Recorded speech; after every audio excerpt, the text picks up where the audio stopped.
રેખા માલકાની અને જોઈએ આજના સમાચાર। ચૂંટણી પહેલા મોટી કાર્યવાહી, 1 વર્ષથી ફરાર આરોપી ઝડપાયો। આગામી સ્થાનિક સ્વરાજ સંસ્થાઓની ચૂંટણીઓને ધ્યાનમાં રાખીને અરવલ્લી પોલીસ દ્વારા કાયદો અને વ્યવસ્થા જળવાય સઘન ડ્રાઈવ હાથ ધરવામાં આવી છે। તે અંતર્ગત લોકલ ક્રાઇમ બ્રાન્ચ અરવલ્લી ટીમે એક મહત્વપૂર્ણ સફળતા મેળવી છે।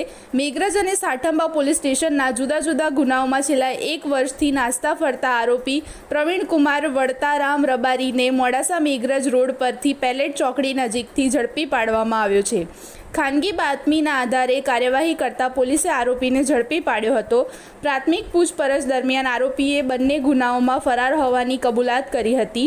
પોલીસે કાયદેસરની કાર્યવાહી કરીને આરોપીને આગળની કાર્યવાહી માટે સાઠંબા પોલીસ સ્ટેશને સોંપ્યો છે।